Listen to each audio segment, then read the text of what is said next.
Welcome to the Trisbrina Show. Today we're talking about identity shifting, how to empower your energy for limitless living. Now, by working with your life force energy, using arts such as Qigong and other energy healing practices, you can tap into this incredible inherent power that lies within you. MindBody energy practices provide tools to clear blockages. You can harmonize your energy. You can increase your self-awareness. You can cultivate a shift in your consciousness. In today's Trisbrina Show, we're going to dive into how through these processes you can transform. You can take a quantum leap in your thinking, new identity, and start expanding your perception of reality and manifesting at a level you always knew you could. Let's get started. Welcome. Just want to say welcome to those of you attending live on Facebook and those of you attending live on YouTube and those of you that are watching the replay. We like to say that the Trisbrina Show has an energy that is always alive, whether you're attending live or replay. And I love tonight's topic of identity shifting because when I reflect back on my life, I can see that so many shifts and changes happened from identity shifting. Now, if you might be thinking like, well, what is identity shifting? What do you mean? We're going to dive into that because I'm positive that when you reflect on your life, you're going to see moments where you consciously and sometimes even unconsciously allowed your identity to shift in a way that made room for more. Absolutely. You know, one of the first times that I had a quantum leap in my energy shifting. Your identity shifting? Well, my energy and my identity, they're one. We'll talk about that. Was when I was working with my karate teacher as a kid, and I would watch him move. And so his name was Mr. B, we called him. And Mr. B was this cool little scrapper fighter guy who's one of Chuck Norris's best black belts. And he moved so smooth, and he was so quick, and he just did all these cool things. And I wanted to be like him. So I would start to pretend in my training practices that I was Mr. B, and I would try to emulate and model the way that he moved.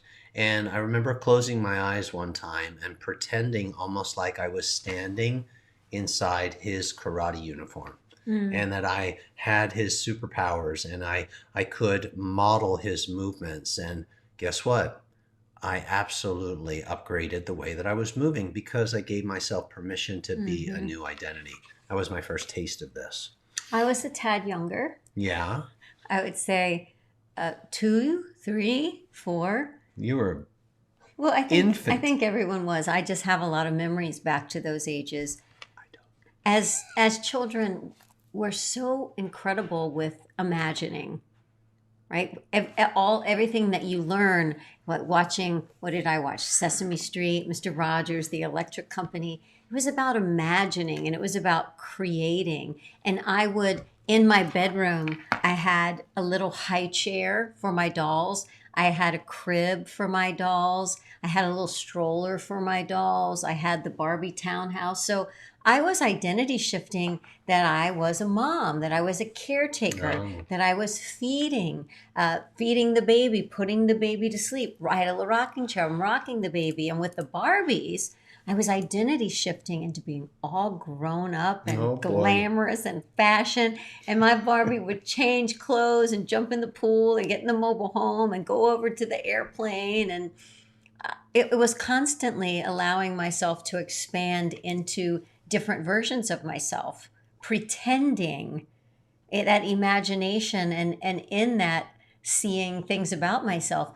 I remember so clearly a big group of friends, and they were all sitting around talking about Gilligan's Island. Did you watch Gilligan's Island? I did. Okay, what character would you be if you had to be one? I would be the movie star. No! Oh my gosh, I can't believe you said that. Okay, I wanted to be the movie star. What was her name? There you go. Marianne? Ginger. But I thought that I was supposed to want to be Marianne because Marianne was nice and did the right thing and said the right thing and made the good pies. Star. But I wanted to be the movie star. How somehow in that one suitcase that got stranded on that island had so many sparkly evening gowns and so many curlers. You definitely would have become her. I remember I wanted my Barbie to be Ginger, and that was allowing myself to feel what different identities would feel like, right? Because obviously, as children, we haven't had these experiences. We let ourselves pretend, and then as we get older, I think we get more stuck and more dense into thinking, well, that's not who I am, and that's who I shouldn't be. This is who I am, and we kind of stop pretending and imagining. And if you aren't capable of leaving behind the past and stepping into a newer thing, then you really can't shift an identity. So maybe we should talk about why anybody would want to. That's a really good idea. But before we move on, Sabrina, you were talking about Barbie and visualizing and imagining being Barbie and being all grown up. And I think it's interesting that later in life, in commercials, you were rock and roll Barbie. And a lot of people don't know that.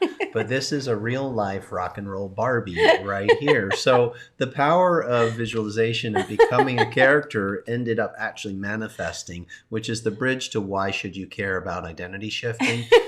Because if you want to manifest at a greater level, then you need to shift your level. And it's sort of like the saying, you cannot solve a problem from the same state of consciousness that created the problem. You cannot live a life that's above and beyond the level you're at right now until you shift your identity. Yeah, we were out of town, and as we were coming back into town, driving from the airport, we were on an overpass, and I looked down and I saw a lot of people, homeless people, living in big tents. It was like a homeless community, like freaking tent castles, like on the freeway. And I did think that, it isn't about just giving them money. Where we live, they're providing a lot of places to stay. It's that each and every one of them has to be okay losing the identity of a homeless person before they can move forward. And there is no judgment in that statement at all. It's the same thing as when Tristan had his back injury and could barely walk. Sorry. He had to be willing to let go of the identity of a person with a bad back, broken back, and step into someone with a healthy back. But here's the thing is you have to step into that new identity before it's yours, right? It's like there's not a try before you buy, right? You actually have to buy the identity and then become it. Well, your consciousness, which is your awareness or the state, your thoughts, the thoughts that you're having right now are a very good reflection of your current level or state of consciousness. So if you want to create and manifest something in a greater level, then you have to shift your consciousness, basically, aka your identity, because that's what mobilizes your energy into a new form. So you have to, like you say, try it on now, but really become it. Yeah, and feel it. You don't get to try before you buy. You got to buy it.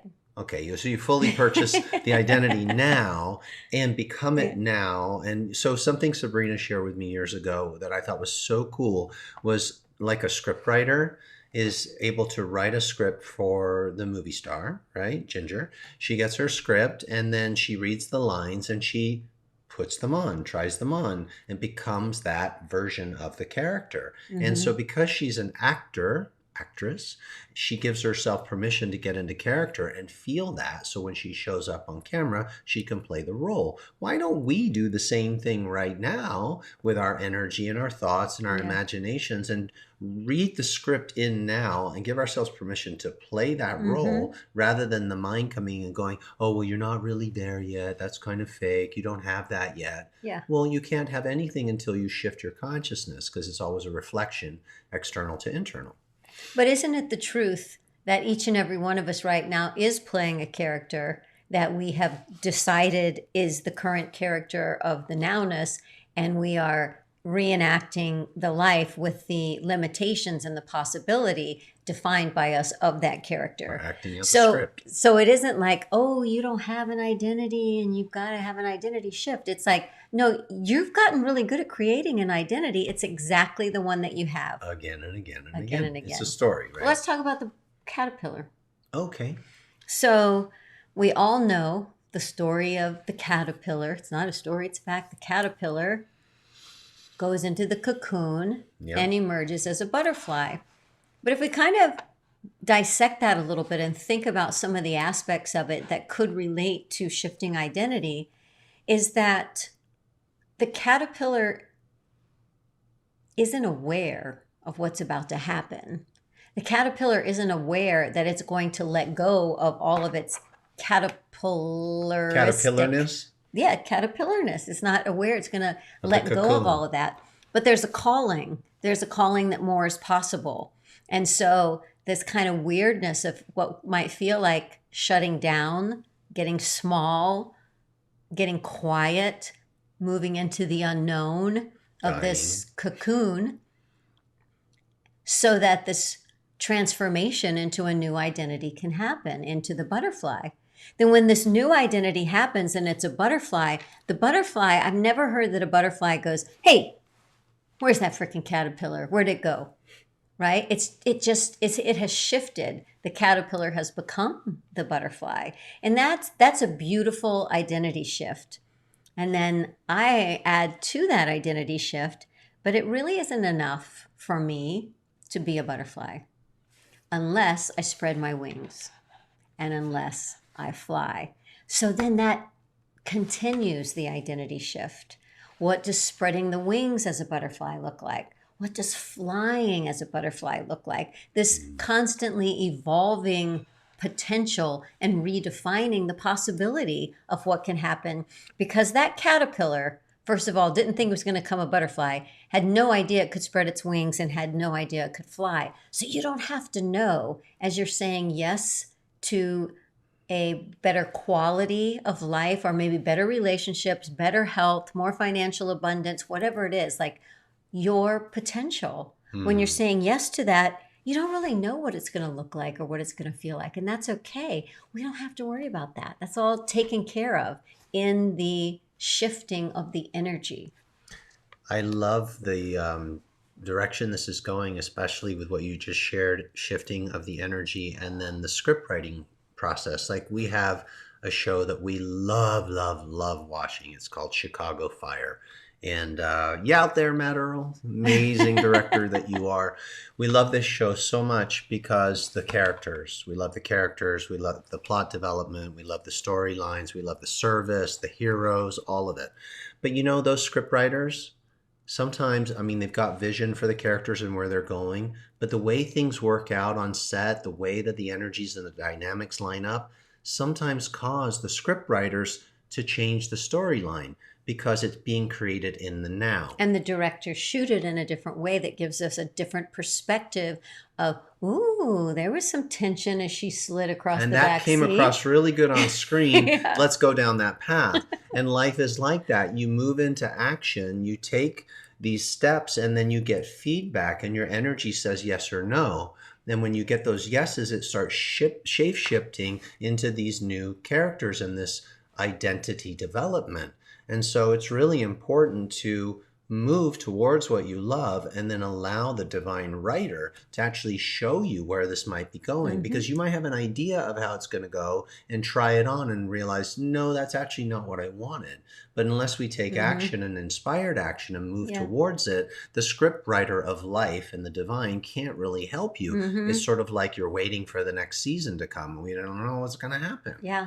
And then some people, as they get older, say things or feel things like, I'm just the way I am. That's not going to happen to me. I'm as healthy as I'm going to be. I'm probably not going to have another relationship, or I just have my pension and that's it. And set these parameters as if their show got canceled. Well, if you're breathing, your show's not canceled. No, you got picked up. You've been picked up, and you are the star of your show. You are the star of your show, and you are the hero of your show. And life is exciting to write your storylines. Life is so excited to help you become more and more the hero of your show. Because the longer you stay on the air, the more people must love you, right? I love leaning into the hero. What would the hero do? Yeah. And when it comes to identity, you know, we have to give ourselves permission to step outside the box of the current identity and ask questions, take action, let life give you feedback so that you can move towards that which is amazing, and the identity keeps upgrading. But sometimes it's good just to stop and ask, what would my hero do next?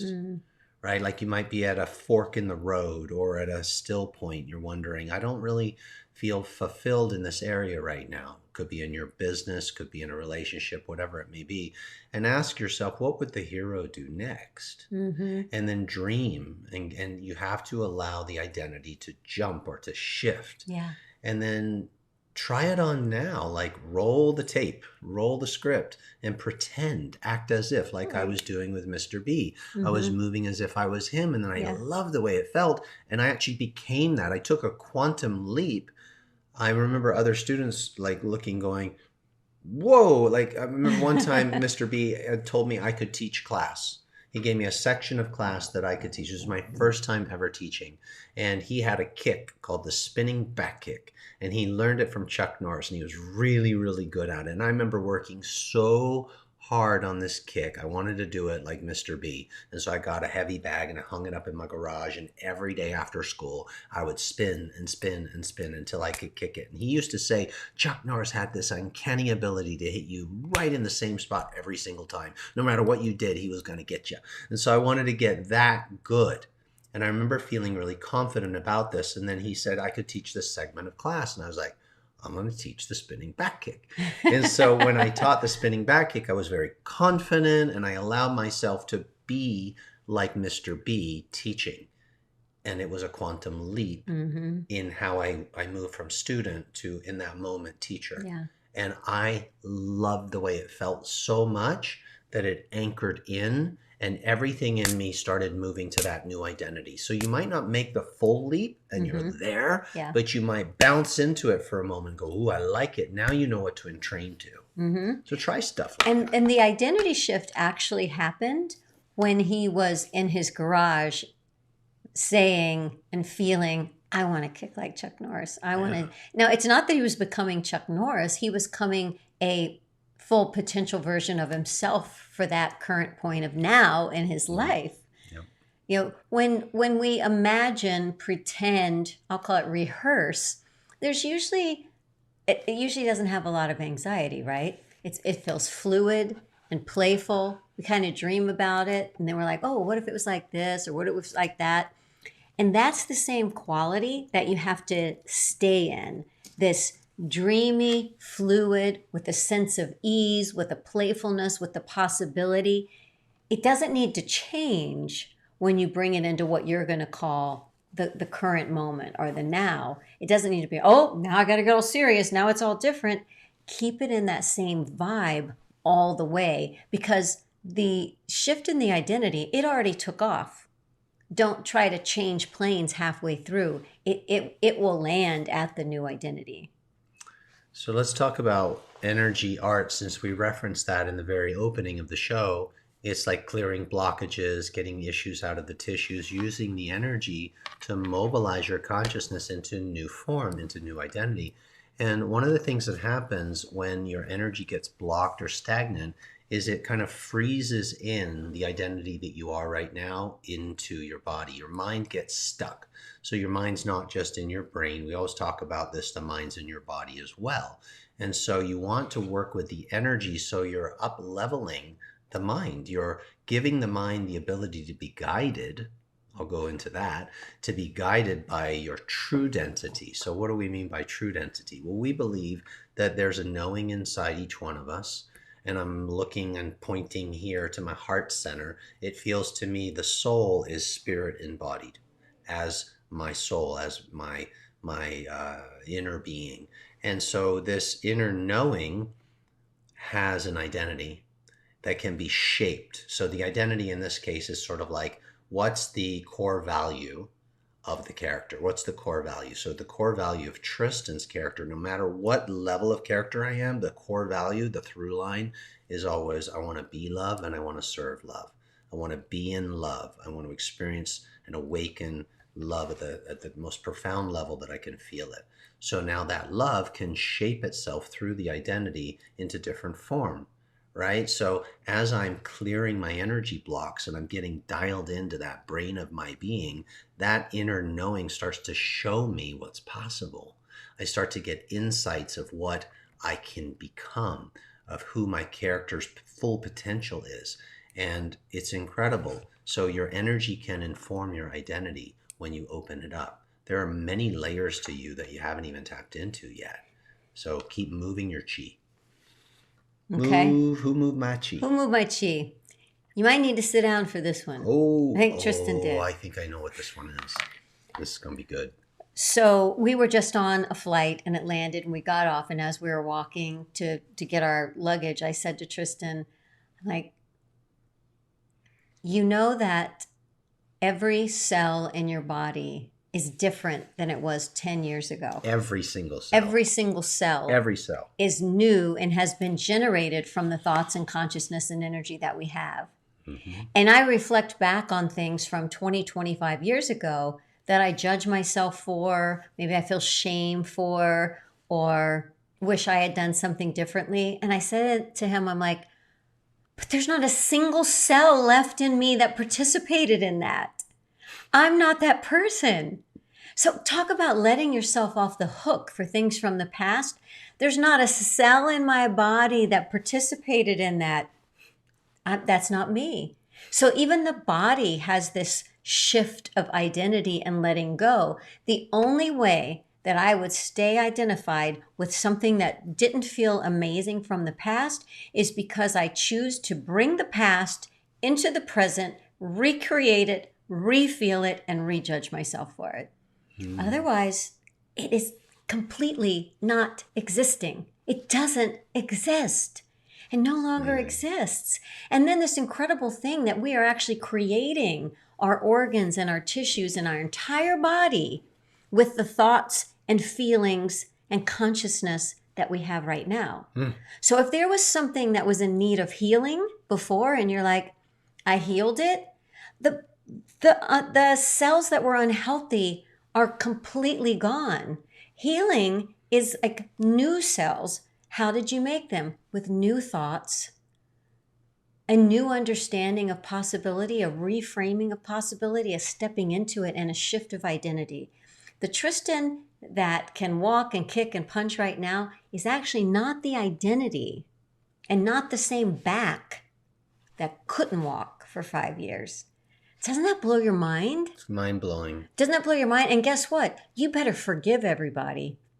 You better, all these little things that we have, like, I can't believe she said that to me back in high school. That girl's gone. Not a cell in her body is the same. How can I hold anything against her? So I get to move on myself and let myself shift identities, but also allow other people. And just the physical body is such a beautiful example of how we are constantly evolving and creating ourselves based on our current consciousness. Now, if your consciousness stays the same, if your beliefs stay the same, if you feel the same thing, if you hate the same thing, and if you love the same thing, you're going to create a carbon copy of what it was. Right. But you don't have to. Like you can be one of those people that order the khaki pants from Macy's, that same style, I like those and pants. every single year you order the same pair.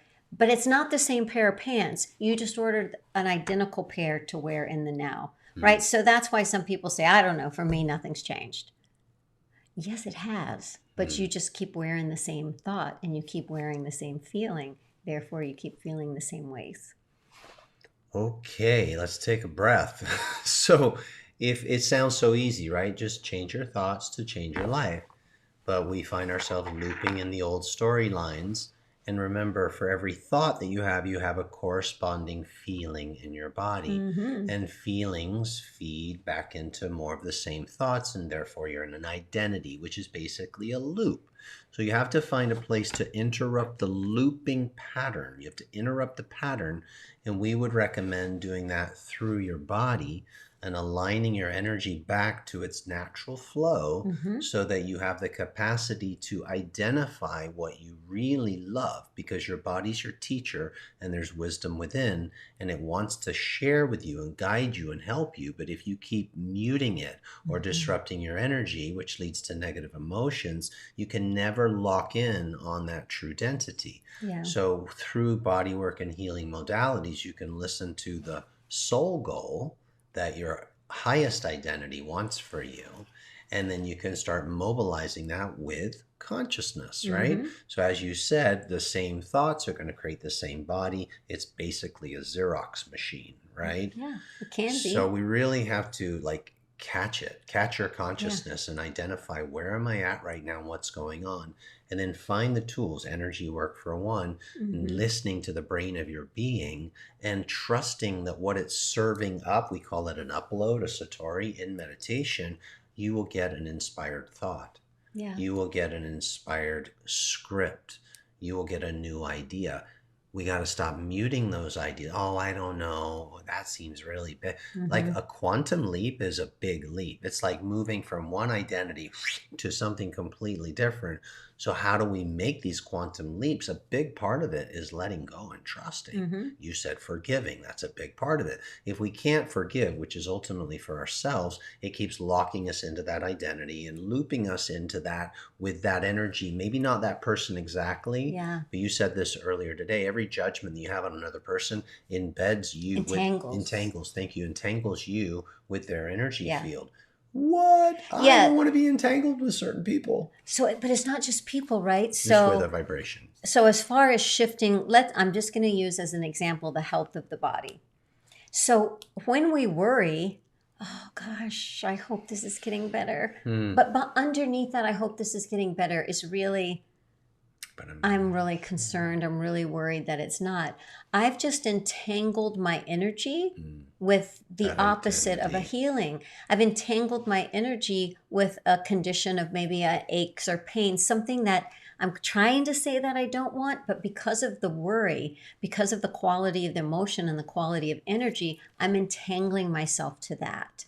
So that's why it's so incredible. Some of the energy arts, the meditations that we have, the Qigong that we have actually let you detach, derail, separate yourself from the program and the robot that says, I think this and I feel this and I think this.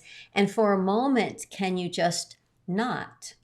Can you not be pulling the past into the now? And can this now be in the unknown of possibility? And that's it. Just redefining the possibility is the case.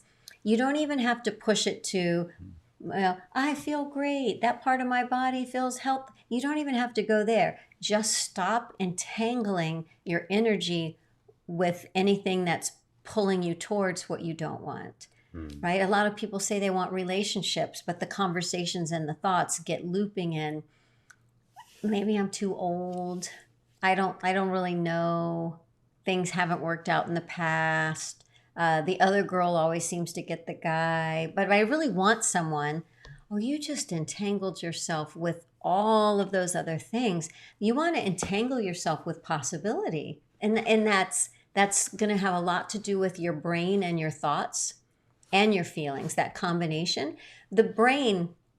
Science says that the most fulfilled the brain can have is when there is growth, when there has been a challenge, a achievable challenge, and it gets to stretch and it feels like it had some growth, and then from that growth it usually wants to give, from growth to giving. Now, in order to have growth to giving, we want to entangle ourselves with growth and giving. So to entangle yourself with growth is to allow yourself to have dreams and pretend and feelings of imagining in that fluid, fun way of, I'm just running and it feels so good. My body feels great, right? Allowing yourself to have that kind of thought. Or, I love going out to dinner with this partner, and I love that I feel so comfortable and I feel so relaxed and it's so beautiful to be seen. Entangle your energy with those types of thoughts. So it's pretty easy. It's not. It doesn't have to be complicated.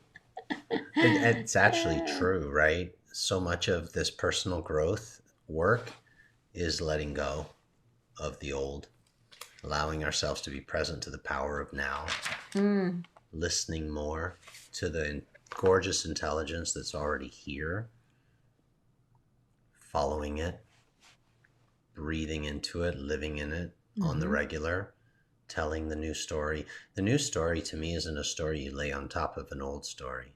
Yeah. when you become a new character, when you jump and shift identity, it's a completely different person. Like you're talking about the body, is every cell is different. Yeah. It's an entirely different storyline because that identity doesn't have the other storyline. Mm-hmm. But when we are so in love with our pain and our misery, and I really mean it, we get attached. There's something in psychology called secondary gain, where we're getting something out of looping in whatever the thing is. Personal development really is identifying what that gain is, which is really not a gain, and being willing to let it go and return to your default, which is just trust and love and flow and an empowered state. Yeah. And giving ourselves permission to then decide, like look into life and see characters that you like the way that they're flowing. You don't try to become them. Modeling is like the opportunity to just try it on. That's interesting how they're playing at life. Let me try that on. If it resonates, then it means that your interior says yes to that. Mm-hmm. That is aligned for you. Yeah. If it doesn't, you'll know. You just have to listen. And that's why getting still, getting quiet, using meditation and prayer, so you can do a check-in.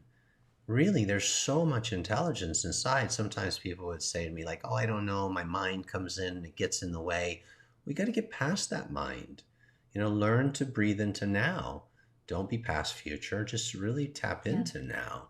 And then truly, that's the work. That's the art. Mm-hmm. Stand in your stillness. And we were at an event recently, and I got the opportunity to do some introductions, a little bit of speaking.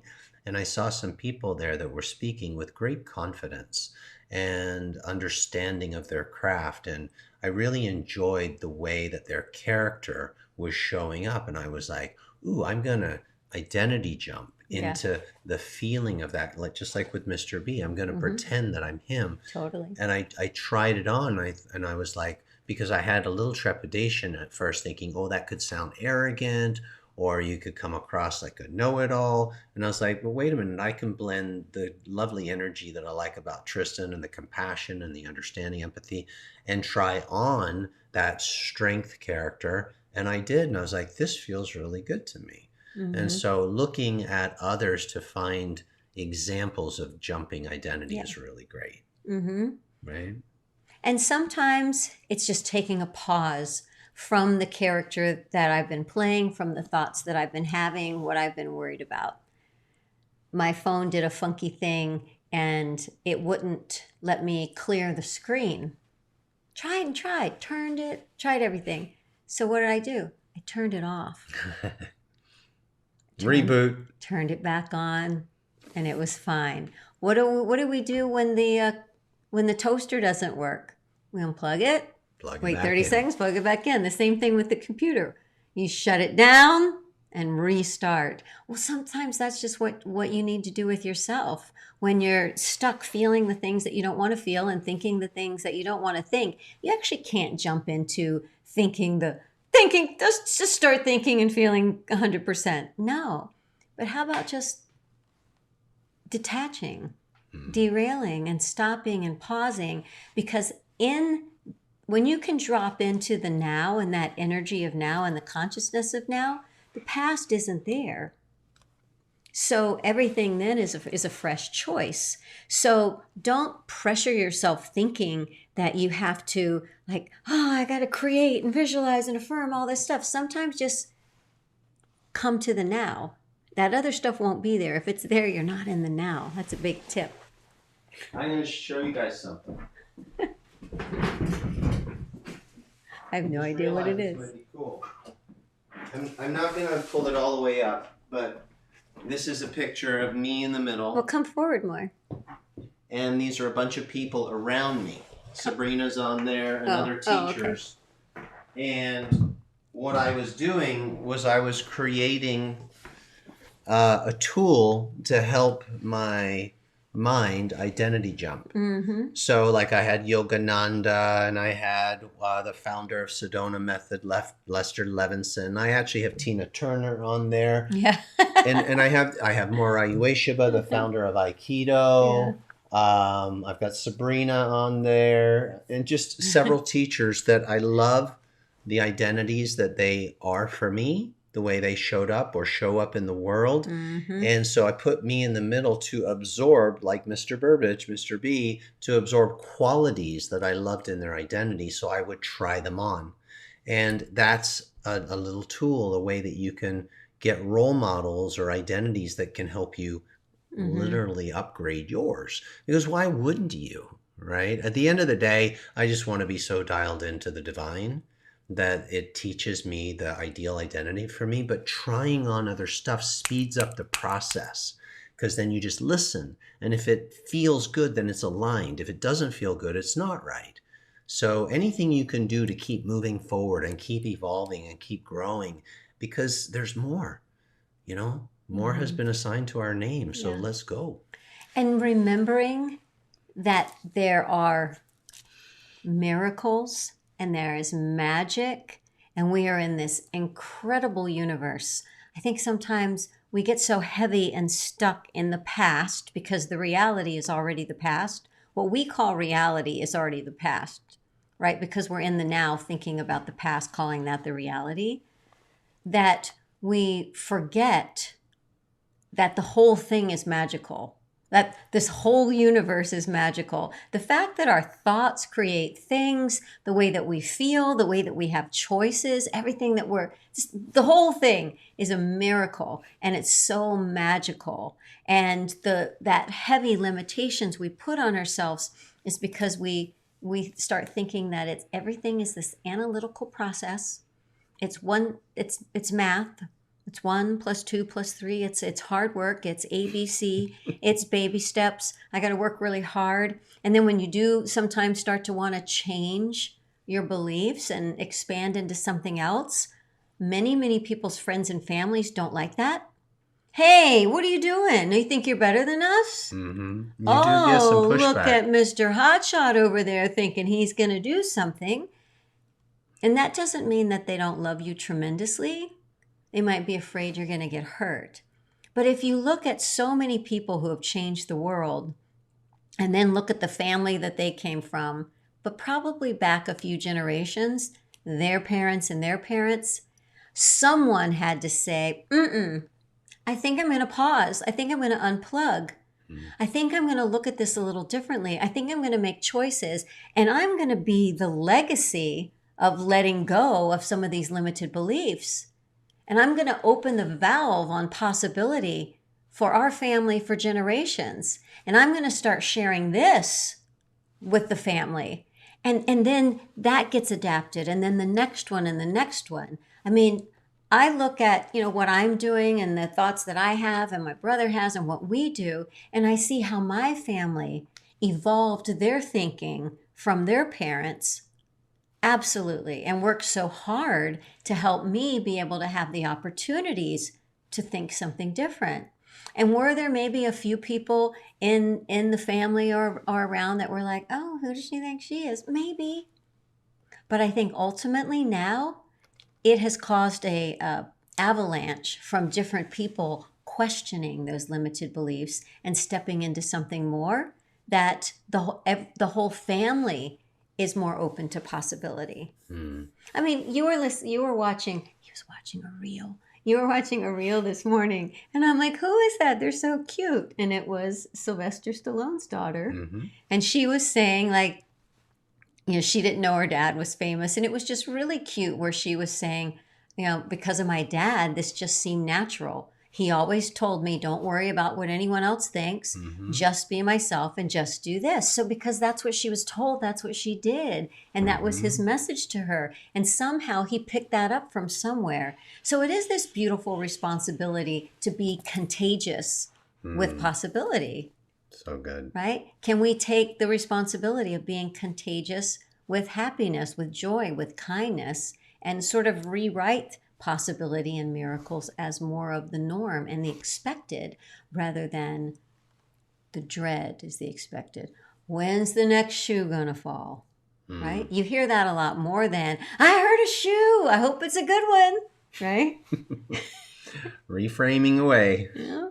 Well, I'll land with this last concept. It probably could be its own show, but you hear a lot of people talking about 10x versus 2x, right? 10x is actually Hear easier. it all the time. You hear it all the time. Heard it Home Depot. You did? No, I'm kidding. Well, it's a concept that's out there that people misunderstand. Like somebody who's moving along and they're growing and they're doubling their income or doubling their results. You know, they're making steady progress.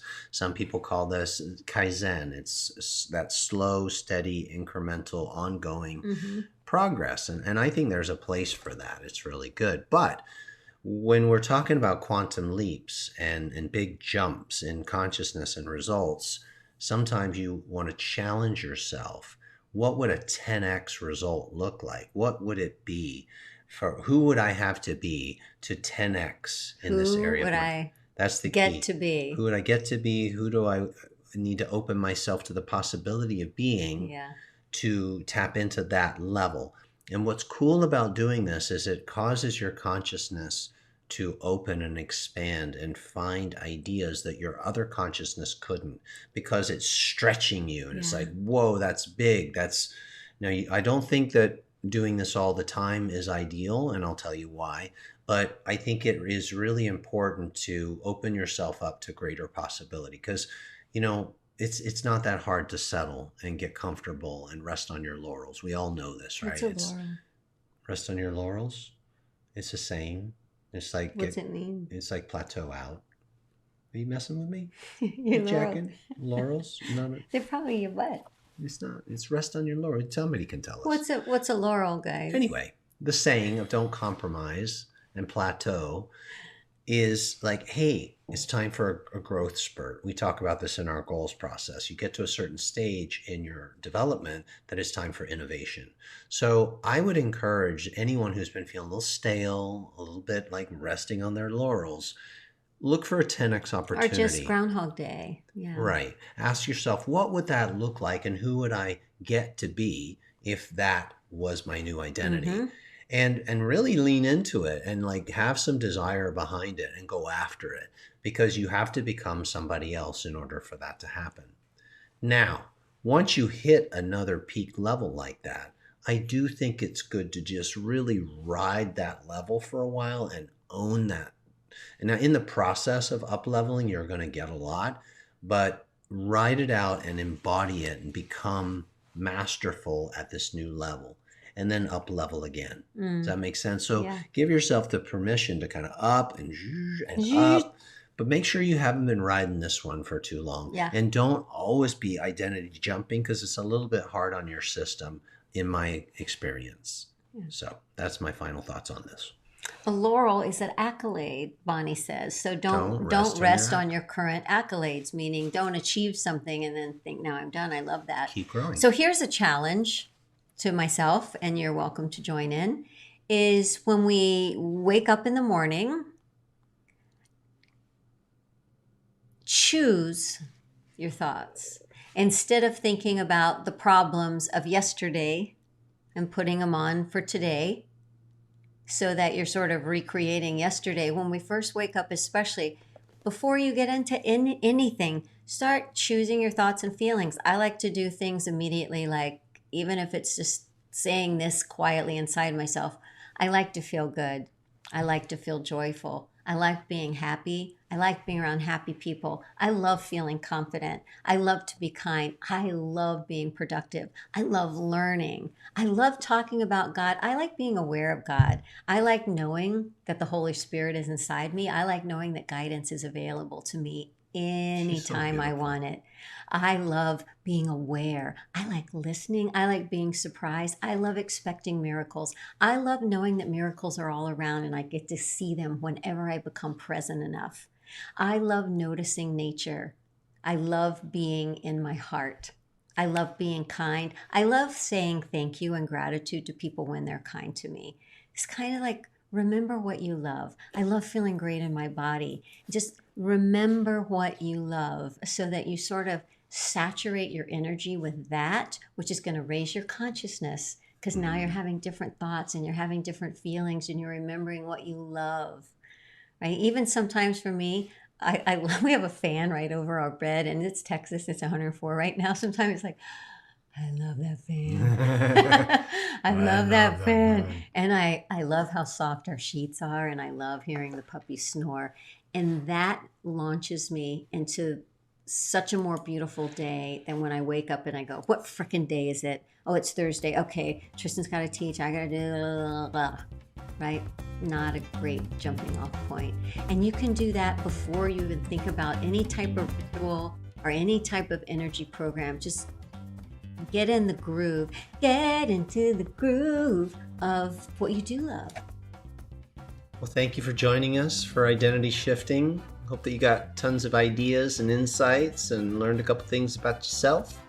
We appreciate this beautiful community so much. You give us cause to share, and this is what we do. We try to share love, be love, serve love, make a difference. So much love, and our final screenshot.